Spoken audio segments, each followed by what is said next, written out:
Brown ring test हो गया था। किसी भी सॉल्यूशन में नाइट्रेट प्रेजेंट है कि नहीं है ये पता करना है, तो उसके लिए हम लोग क्या करेंगे, ब्राउन रिंग टेस्ट को यूज करेंगे। उससे ये पता चलेगा कि वहां पे NO3 प्रेजेंट है कि नहीं है। ओके ठीक है, नेक्स्ट थिंग कॉपी क्लोज कर दो, टेक्स्ट क्लोज कर दो। Nitrogen is present in diatomic form that is N2। Group number 15 का जो पहला एलिमेंट है nitrogen is present in diatomic form. What about the phosphorus? It is present in PO। It is present in PO। If हम P4 का structure draw करेंगे तो क्या होगा, यहाँ पे रहेगा 1 phosphorus, this is second phosphorus, this is third phosphorus, this is fourth phosphorus, this is, ठीक है। एक फास्फोरस कितने बॉन्ड बनाता है ग्राउंड स्टेट में? 3। तो यहाँ पे कितने बनाए? 2। तो ये रहेगा एक और ये रहेगा दूसरा। जब ये 3 बॉन्ड बनाएगा तो हर किसी के पास क्या रहेगा, एक लोन पेयर रहेगा। क्या रहेगा? एक लोन पेयर रहेगा, ठीक है। अब ये तो स्ट्रक्चर है, रियलिटी में ये 3D है, लेकिन हमको ड्रॉ किसमें करना है? 2D में। तो थोड़ा सा दिक्कत तो होगा समझने के लिए। अब देखते हैं कुछ काम की बातें जो यहाँ पे है। अब मुझे बताओ, इस दो एटम्स के बीच का बॉन्ड एंगल कम होता है तो उन बॉन्ड पेयर के बीच का रिपल्शन बढ़ेगा या कम होगा? बढ़ेगा। तो हम बोल सकते हैं bond angle decreases, therefore repulsion increases, ठीक है। अब रिपल्शन बढ़ेगा तो स्टेबिलिटी बढ़ेगा या कम होगा? कॉमन सेंस है, stability will be decrease. Stability will be decrease, ठीक है। अब देखो यहाँ पे मॉलिक्यूल A है जिसके पास 60 डिग्री वाले बॉन्ड्स 6 है, 60 डिग्री वाले बॉन्ड्स 6 है। इसी को हमने चेंज कर दिया दूसरे स्ट्रक्चर में और उसको बोला है स्ट्रक्चर B। इसके पास 60 डिग्री वाले जो है वो 4 बॉन्ड है, ठीक है। इसमें जितने बॉन्ड है उसमें से 6 बॉन्ड जो है वो 60 एंगल वाले हैं, बचे हुए 60 से ज्यादा वाले हैं। यहाँ पे जितने बॉन्ड्स है उसमें से 60 या उसके कम वाले कितने हैं? 4, बाकी के 60 से ज्यादा है। तो अब मुझे बताओ A और B में से कौन सा स्ट्रक्चर ज्यादा स्टेबल होगा? कैसे पता चला?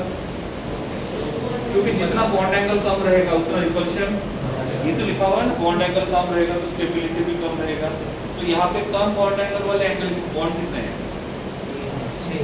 कम बॉन्ड एंगल वाले बॉन्ड एंगल कितने हैं? 6 बॉन्ड है। और यहाँ पे कितने बॉन्ड है?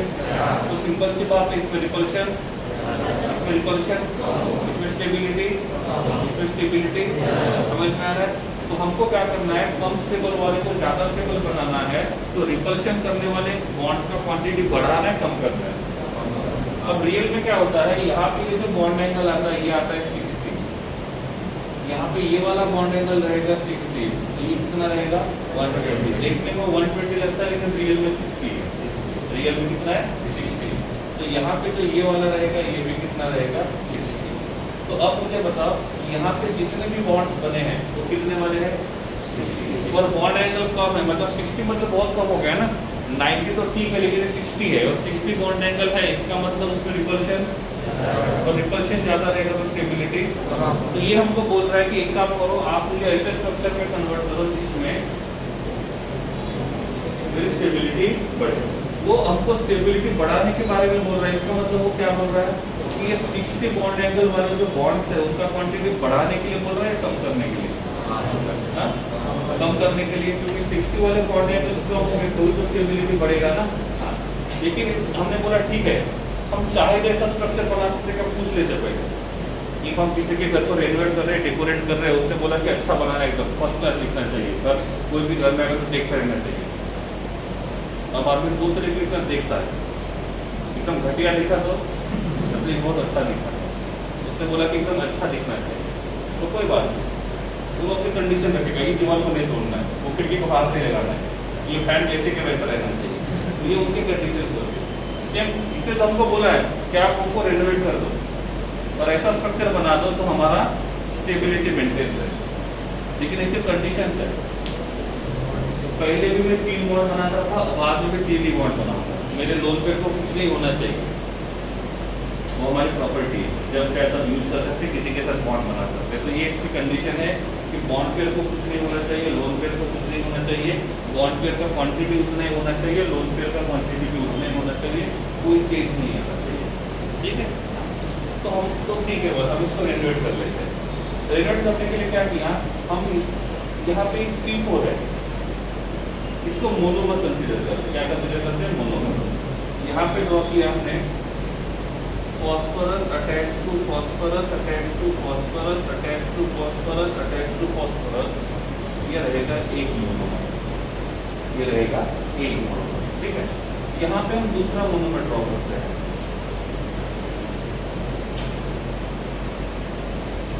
ठीक है, यहाँ पे मैं तीसरा मोनोमर ड्रॉ करता हूँ।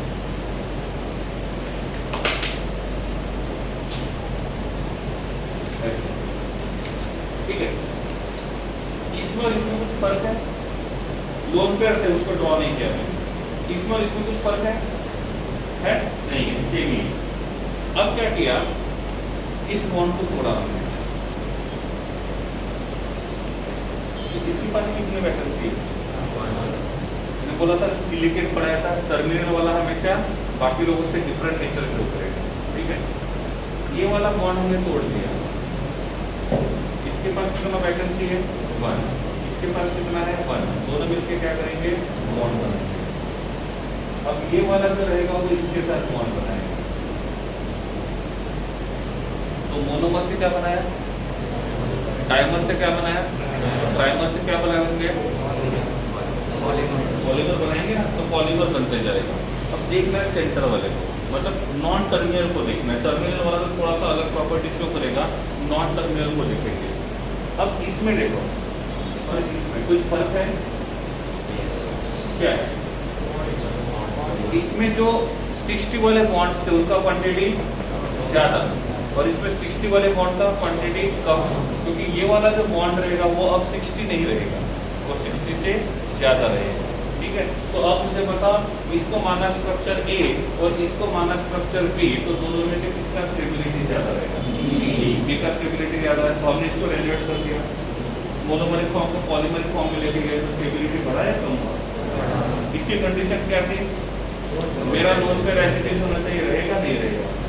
इसने बोला था यहाँ पे मैंने एक फॉस्फोरस में 3 बॉन्ड बनाए, वहाँ पे भी एक फॉस्फोरस में कितने बॉन्ड बनाए? 3 बॉन्ड बनाए। इसको मैंने बोला स्ट्रक्चर A और इसको मैंने बोला स्ट्रक्चर B। तो अब मुझे बताओ A और B में से किसका स्टेबिलिटी ज्यादा रहेगा? क्यों ज्यादा रहेगा? समझ में आ रहा है? पक्का? एक बार देख लो।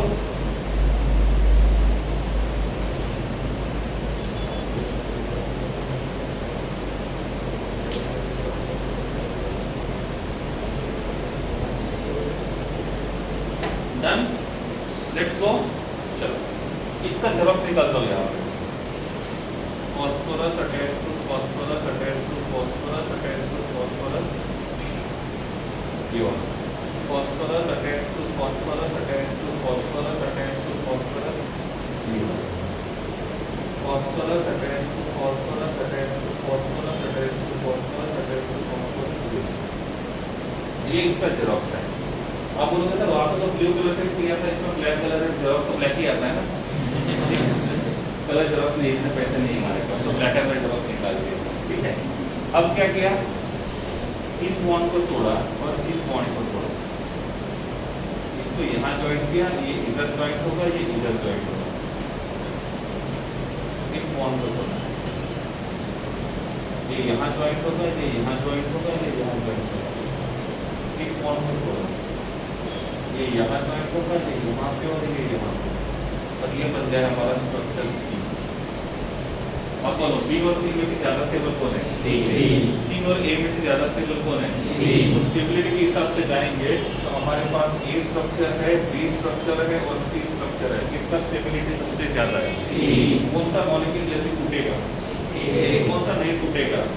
कॉमन सेंस वाले एग्जाम्पल है, कोई केमिस्ट्री नहीं है, देख के बता सकते हो। समझ आया नहीं है? ठीक है, तो ये होते हैं फॉस्फोरस के डिफरेंट फॉर्म।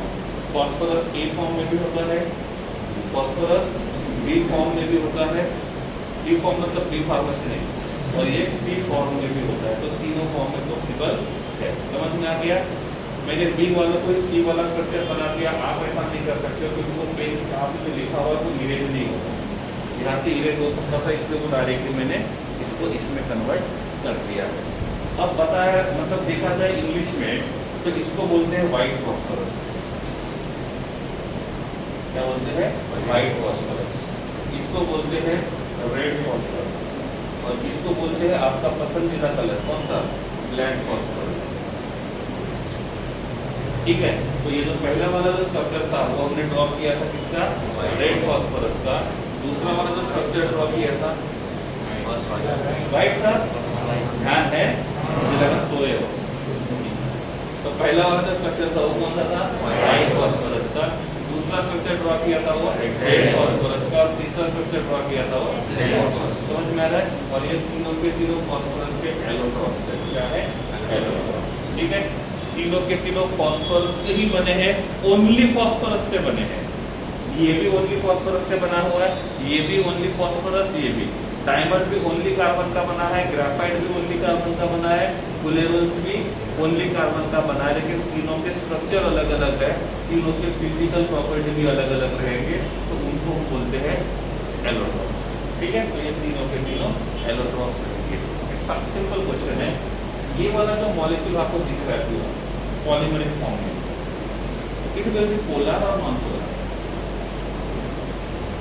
चलो, प्लेनर नॉन प्लेनर, कोई option? Planar non planar?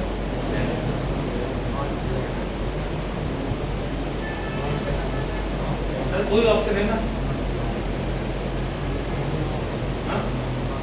Planar non planar? Planar वाले हाथ ऊपर करो। Planar, non planar. और जिनको लगता है हमको कुछ नहीं आता है, कार्बन की वैलेंसी भी नहीं पता, उन्होंने हाथ ही ऊपर नहीं किया। ठीक है, अब देखने में लगता है कि ये प्लेनर होना चाहिए, बट रियल में ऐसा नहीं होगा। क्यों? क्योंकि हर किसी के पास एक एक क्या है? लोन पेयर है, और जिसके पास भी लोन पेयर होता है वो प्लेनर मॉलिक्यूल नहीं होता है, तो ये कैसा रहेगा? Non planar. Second, it will be polar और नॉन पोलर? क्या लगता है? Non polar. तो क्या पानी में डिजॉल्व होगा? होगा? क्यों नहीं होगा? और सिंपल क्वेश्चन पूछते हैं कि ये पानी में डिजॉल्व होगा कि नहीं होगा? होगा नहीं होगा? रीजन पूछ लिया तो क्या बोलोगे? तो पानी कैसा है? दोनों सेम है, अपोजिट है, सोल्यूबल होगा नहीं होगा? हो गया। फिर एक है रेड और व्हाइट फॉस्फोरस, दूसरा है रेड फॉस्फोरस, तीसरा है ब्लैक फॉस्फोरस। तीनों के स्ट्रक्चर ड्रॉ करने हैं, 3 लिख कर रहे हैं। टाइम हो गया।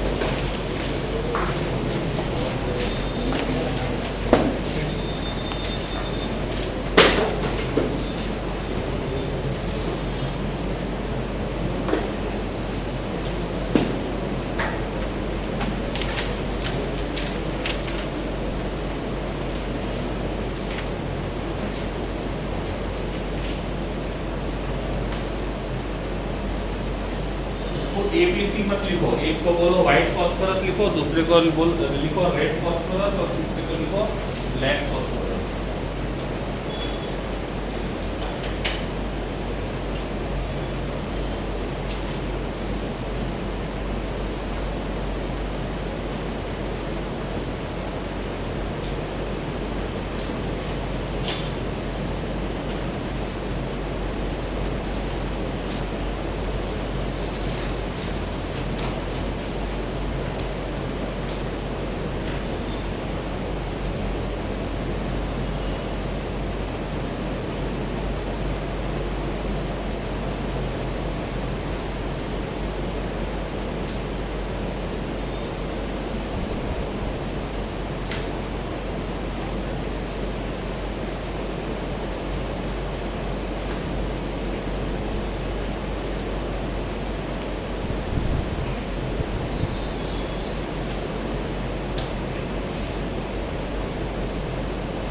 Right down the properties of एलोट्रॉन।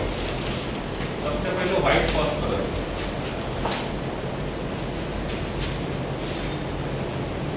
White phosphorus,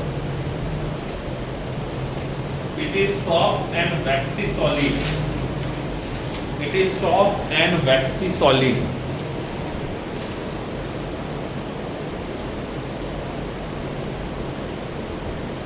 it is insoluble in water,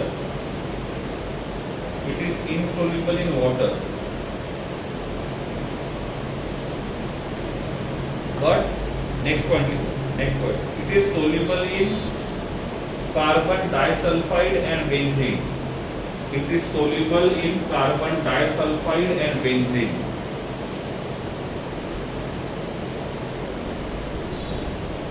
it is highly stable and less reactive, it is highly stable and less reactive,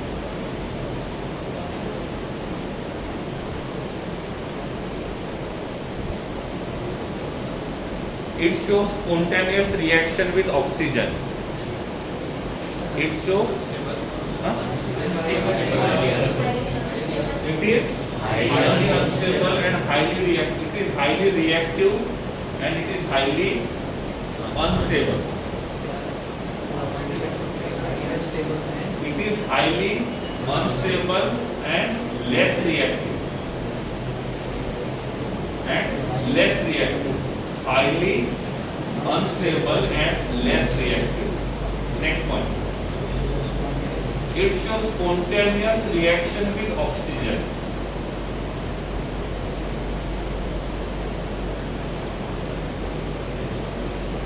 it shows spontaneous reaction with oxygen. अब मुझे इस white phosphorus को store करके रखना है, कैसे रखेंगे? और लॉजिकल आंसर देना, ठीक है? इसको स्टोर करके रखना है, कैसे करेंगे? केरोसिन में डालेंगे, अरे ये भी नॉन पोलर है, केरोसिन भी नॉन पोलर है, तो केरोसिन डालेंगे तो क्या होगा? सोल्यूबल हो जाएगा। हमको ऐसा सॉल्वेंट यूज करना पड़ता है जिसके साथ वो रिएक्शन भी ना करे और उसमें सोल्यूबल भी ना हो। हमने इस ब्लॉक में देखा था कि सोडियम मेटल जो है उसको केरोसिन में रखा जाता है, क्यों? क्योंकि वो केरोसिन के साथ रिएक्शन नहीं करता है और केरोसिन में सोल्यूबल नहीं होता है। मैंने आपको बोला है, आपको मैंने थोड़ा सा सॉल्ट दिया और बोला इसको बचा के रखना है, तो आप बोलोगे सर इसको पानी में डाल कर रखते हैं, पॉसिबल है? नहीं है। क्यों? क्योंकि उसके साथ क्या करेगा? रिएक्शन करेगा। आप में से किसी को पिज्जा पसंद नहीं है और उसके पास हमने पिज्जा रख दिया तो वो सेफ रहेगा ना? हाँ, ये होने का चांस तो कम है, पसंद नहीं वाले बहुत कम लोग होंगे, ठीक है? और जिसको पसंद है क्या हम उसके पास पिज्जा स्टोर कर रख सकते हैं? नहीं रख सकते ना। हाँ, तो ये भी हमको एलिमेंट्स के और कंपाउंड में सोचना होता है। ये जो फॉस्फोरस है, ये इसको पोलर पसंद है, नॉन पोलर? और इसको नॉन पोलर में रखेंगे तो पॉसिबल होगा स्टोर करना? नहीं होगा।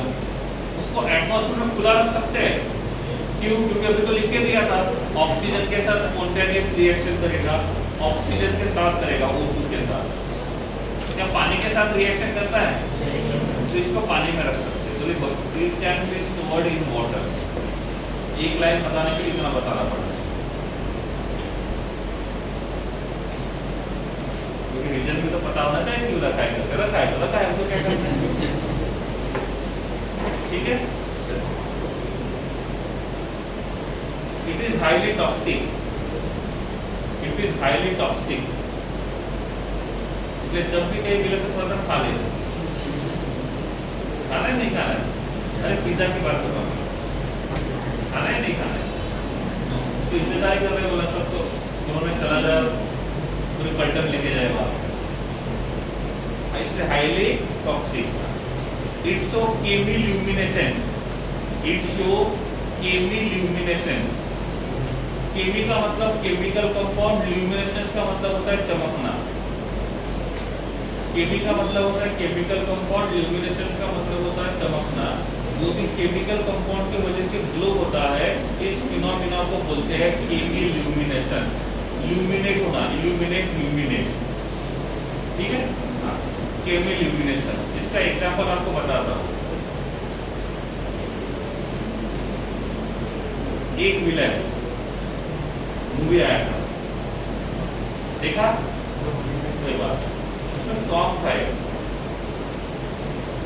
उसमें विवेकानंद वो बराबर पता है कार्बन की वैलेंस पता नहीं रहेगा, तो उसके हाथ के ऊपर एक चमकने वाला होता है, तो क्या होता है, जुगनू, जुगनू बोलते हैं ना, हाँ, तो जुगनू के अंदर प्रेजेंट होता है फॉस्फोरस, और जब वो ऑक्सीजन के साथ रिएक्शन करता है तो वो चमकता है। तो फॉस्फोरस इज केमिकल कंपाउंड, चमक रहा है मतलब ल्यूमिनेट हो रहा है, तो दोनों को कंबाइन करके तो केमिल्यूमिनेशन बोलते हैं। जैसे किसी के बाल के ऊपर बाल तो लाल लाल हो जाता है, उसको भी केमिल्यूमिनेशन बोल सकते हैं, ठीक है। मारने की बात छोड़ो, जुगनू की बात करते हैं। तो जुगनू के अंदर जो फॉस्फोरस होता है, जब वो ऑक्सीजन के साथ रिएक्शन करता है तो वो चमकता है, और इसलिए वो ग्लो करता है। तो वो लोग ऐसा रात में ग्लो करता है, दिन में क्यों नहीं? दिन में भी करता है लेकिन उसका वोल्टेज कम होता है, तो दिखाई नहीं देता है, ठीक है, that is the reason. Next, bond angle is 60 degree. Exam में जुगनू को नहीं लिखना है, केमिल्यूमिनेशन को लिखना है। Bond angle is 60। It consist of P4 molecules. Consist of P4 molecule. Its density is 1.84 gram per centimeter cube. Its density is 1.84 gram per centimeter cube. Next, red phosphorus. It is hard and brittle powder. It is hard and brittle powder. It is hard and brittle powder. It is polymeric form of white phosphorus. सही या गलत? सही है ना? It is polymeric form of white phosphorus. It is non-poisonous.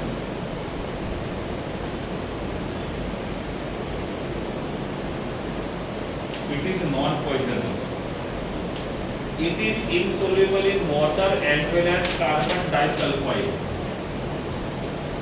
It is insoluble in carbon as well as, it is insoluble in water as well as carbon disulfide.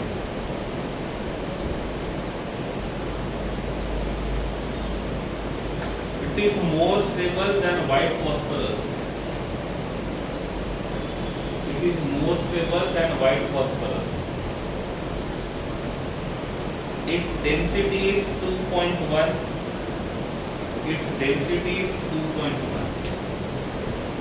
It is more stable than white phosphorus and its density is 2.1. Third one, black phosphorus.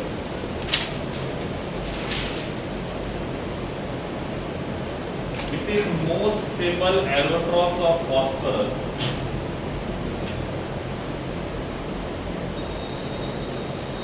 It is highly stable and least reactive. It is highly stable and least reactive. It is present in alpha and beta form. It is present in alpha and beta form.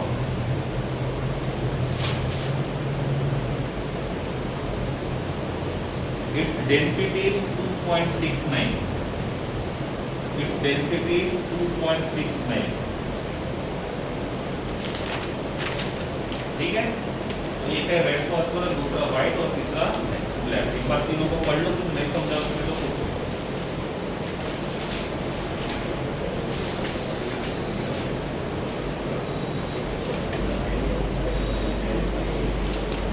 जितना stability ज्यादा उतना reactivity कम।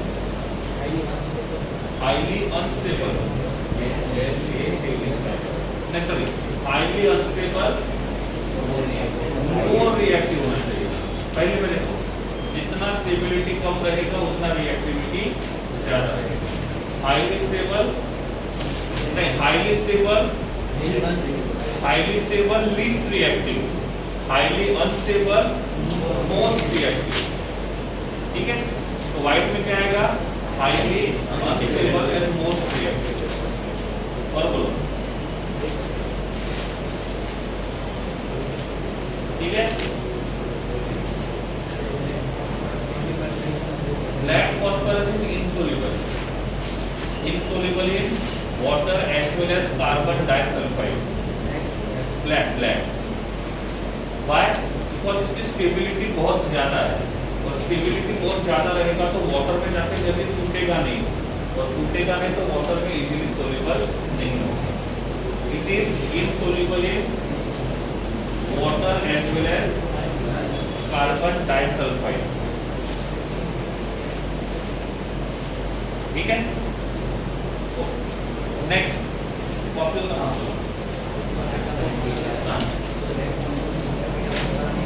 Alpha और beta जो होता है उसमें थोड़ा सा चेंज रहेगा स्ट्रक्चर में। ठीक है, अल्फा बीटा के बारे में नहीं करना है। ठीक है, ओके। नेक्स्ट एक पॉइंट छूट गया है, वो लिख दो। व्हाइट फॉस्फोरस लिखो, व्हाइट फॉस्फोरस। नेक्स्ट लाइन में एरो दो, arrow white phosphorus arrow, arrow के ऊपर लिखो 573 kelvin, 573 kelvin. Then white phosphorus is converted into red phosphorus, white phosphorus is converted into red phosphorus. Second line में red phosphorus arrow, arrow के ऊपर 803 kelvin, arrow के ऊपर 803 kelvin. Then it is converted into black phosphorus,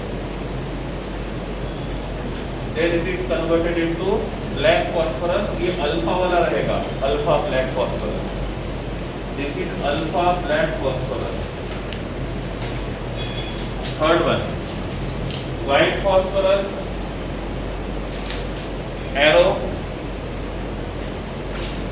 arrow के ऊपर लिखो 473 kelvin,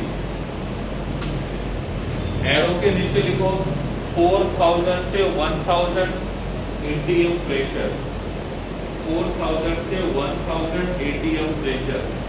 then it is converted into black phosphorus, then it is converted into black phosphorus. और यहाँ पे जो ब्लैक फॉस्फोरस है वो रहेगा बीटा, यहाँ पे मिलेगा बीटा। अल्फा और बीटा के बारे में कुछ नहीं पता है तो ऐसे चीज है। ठीक है, नेक्स्ट टेक्स्ट कॉपी निकालो और टेक्स्ट बुक दोनों। Next heading is phosphine, next heading is phosphine. लिखो PH3 phosphine, PH3 phosphine, PH3 phosphine. Capital A preparation method, capital A preparation method. Write down only chemical reaction.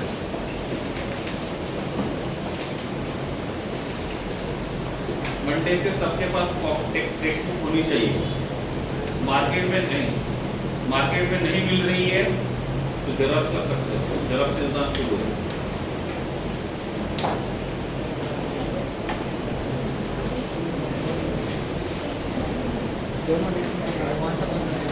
PH3 only preparation method, PH3 phosphine, PH3 phosphine। कितने हैं? तो जितने उतना भी लिखना है, जितने प्रिपरेशन मेथड दिए हैं सभी लिखना है। PH3 phosphine।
नहीं, ऐसा नहीं होता।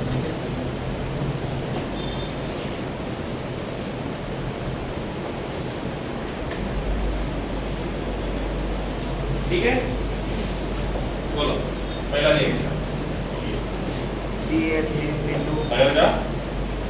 CH3P2 हाँ, CH3P2 plus 6H2O CH3P2 इसका नाम क्या है? कैल्शियम फॉस्फाइड का रिएक्शन करेंगे H2O के साथ। बैठो, तो यहाँ पे हमको क्या मिलेगा? यहाँ पे हमको मिलेगा CaOH/2, साथ में मिलेगा PX3।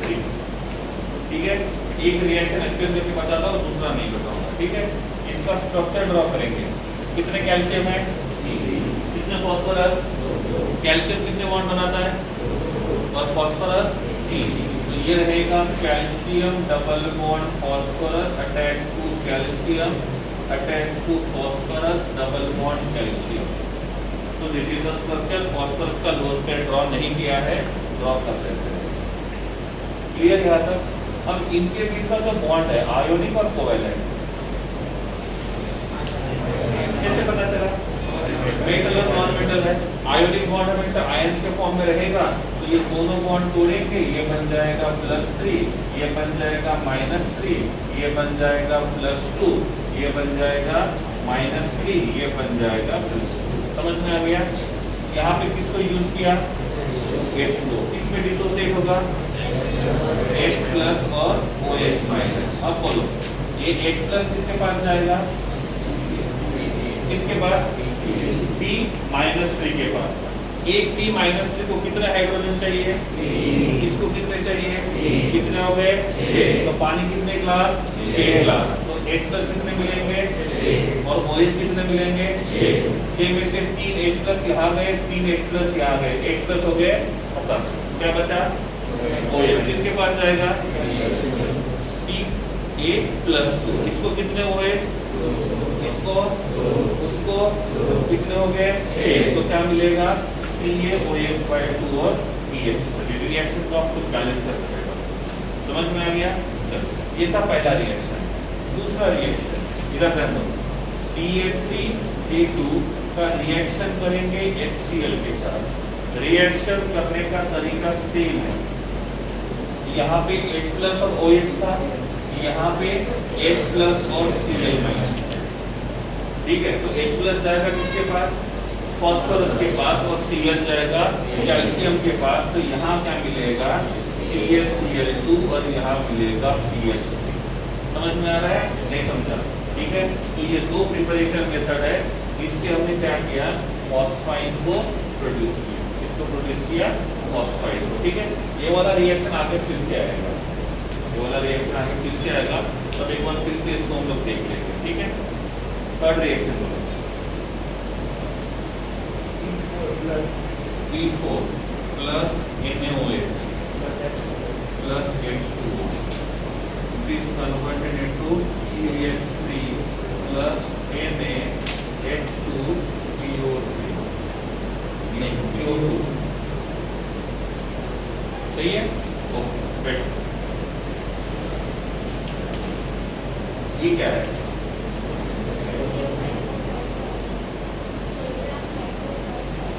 फॉस्फाइड। कैसे पता चला? देखो देख ले, बैठो। H3PO4 क्या बोलते हैं? Phosphoric acid. जब ये एक ऑक्सीजन लूज करेगा तो ये बनेगा H3PO3। इसका नाम फॉस्फोरस एसिड। फिर से एक लूज करेगा H3PO2, हाइपोफॉस्फोरस एसिड। और जब ये H+ आयन लूज करेगा H2PO2, तो इसको बोलेंगे हाइपोफॉस्फाइड। क्या बोलेंगे? हाइपोफॉस्फाइड। मैंने आपको ये भी पढ़ाया था APE कब आएगा और IPE कब आएगा, जब हमने 12th स्टैंडर्ड शुरू किया था उसका पहला लेक्चर। ठीक है, अब पेस्ट तो नहीं करना है। तो इसका इसके ऊपर चार्ज रहेगा -1, तो इसका नाम रहेगा हाइपोफॉस्फाइड। वो स्टेबिलाइज करने का काम करेगा Na प्लस, इसका नाम रहेगा सोडियम हाइपोफॉस्फेट। सभी काम की चीजें इसके पहले बताई है और डिपेंड करता है कितना रिवाइज करते हो। दैट इज ये दोनों ये पूरे चैप्टर है inorganic chemistry. Most of the student का क्वेश्चन होता है सर इनऑर्गेनिक केमिस्ट्री याद ही नहीं रहता है, कैसे करता है?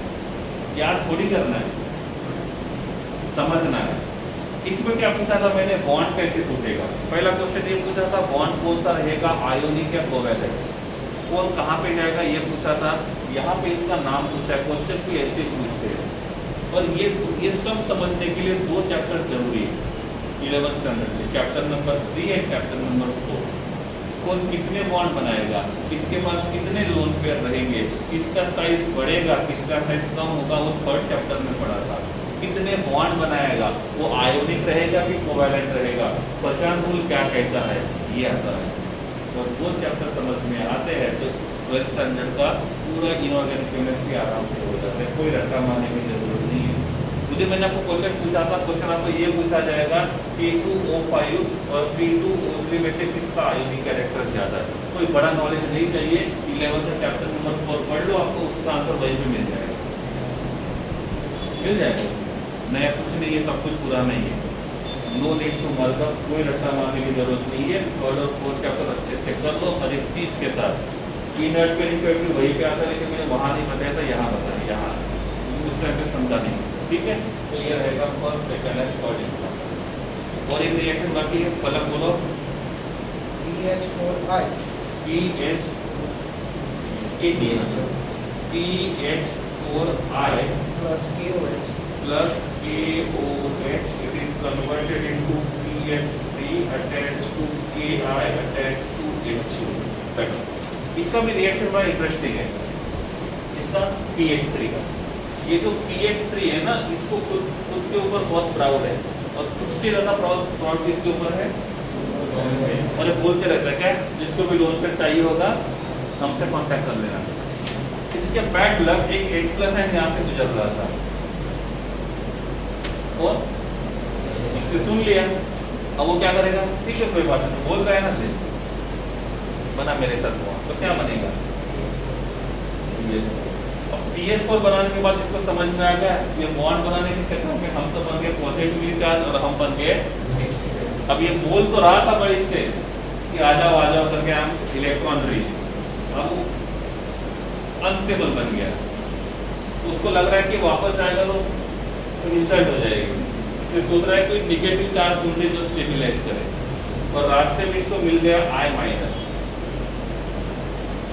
अब ये तो अनस्टेबल है, ये भी अनस्टेबल है, इस I- को इस PH4 में पूछा I- को क्या हम दोनों साथ रह सकते हैं, इसने क्लियरली बोला देखो तुम तो मुझे पसंद हो नहीं, लेकिन अब मेरे पास तो ऑप्शन है नहीं, तो मैं तुम्हारे साथ रह सकता हूँ, लेकिन जब भी मुझे कोई मेरे पसंद का दूसरा मिल जाएगा तो अपना देख लेना, मैं तो चले जाऊँगा। तो बोला कोई बात नहीं, जब मिलेगा तो जब मिलेगा, नहीं मिलेगा तब तक तो मेरे साथ रहेगा ना, देख लेते चलो, ठीक है। ये आराम से दोनों रह रहे हैं। अब थोड़ी देर के बाद क्या हुआ, यहाँ से ये गुजरा, मतलब जा रहा है, ऊपर नहीं चला गया, तो ये यहाँ से बना K+ और OH-, और जब इसको ये बात I- को पता चल गई तो I- क्या बोलेगा, चलो मुझे ये पसंद है, मैं इसके साथ जाऊँगा। अब इसकी नया किसके हिसाब से थी, वो तो चला गया, अब ये फिर से वापस क्या बनाएगा, PH3, क्या रिलीज करेगा, और H+ का पसंदीदा कौन है, OH-, क्या बनेगा, वाटर मॉलिक्यूल हो गया, ठीक है। तो ये हो गया रिएक्शन इसका, तो समझा, क्या समझा, पक्का 4 रिएक्शन दिए हैं, चारों लिखे हैं, चारों समझ में आ गए, एक बार देख लो, 1 मिनट का समय है।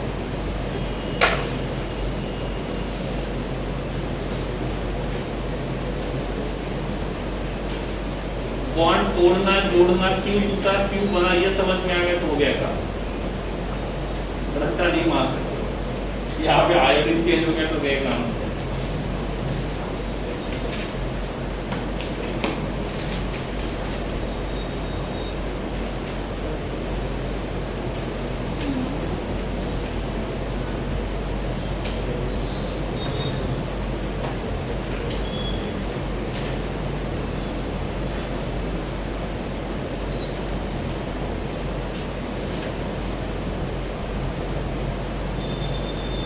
ठीक है, ये थे chemical reaction. Next physical properties, capital B, write down physical properties of phosphine.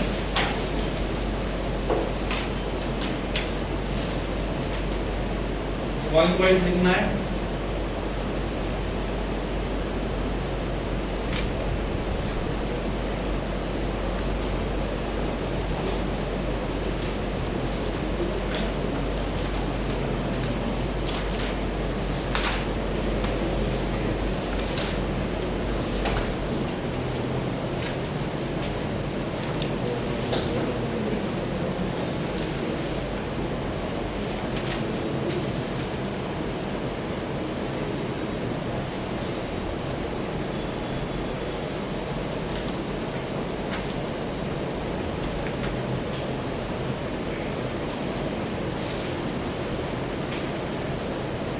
कितने हैं फिजिकल प्रॉपर्टीज? ओनली फिजिकल, उसके साथ केमिकल दिया हुआ है वो नहीं लिखना है।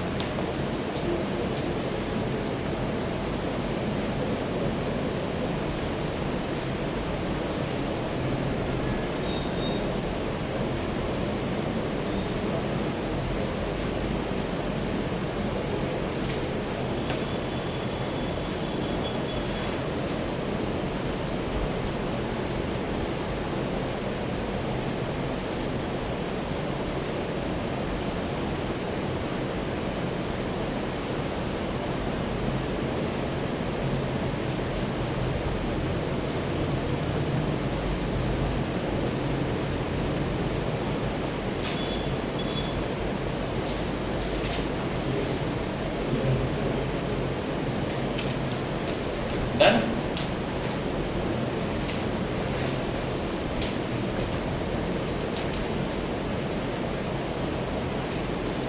कितने प्रॉपर्टीज है? 5 4। पहला कलरलेस, दूसरा पॉइजनस, वो भी हो गया था। तीसरा सोल्यूबल इन वाटर, स्लाइडली का मतलब होता है कम सोल्यूबल, ठीक है। और एक्सप्लोजन शो करता है ऑक्सीडाइजिंग एजेंट के कांटेक्ट में, ठीक है।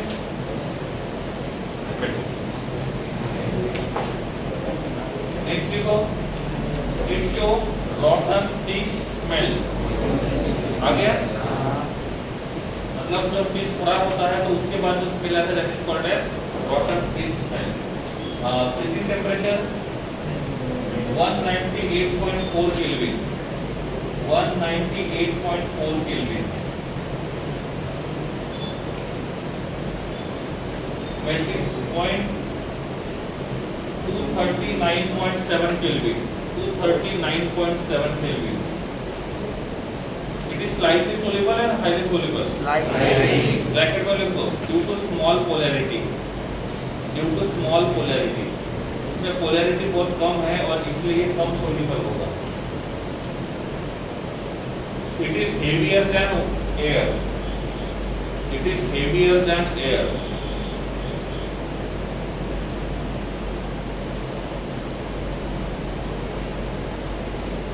Next, chemical reaction।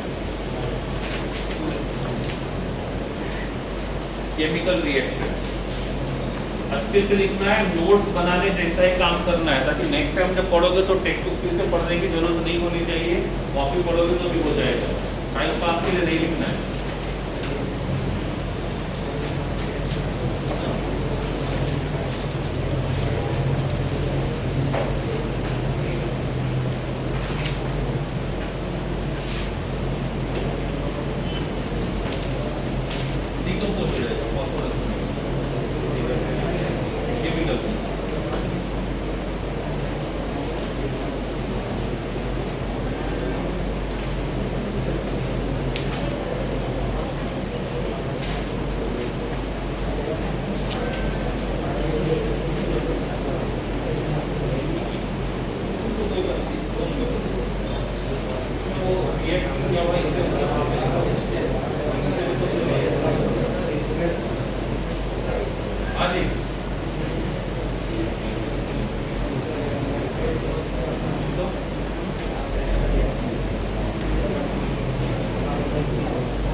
ठीक है।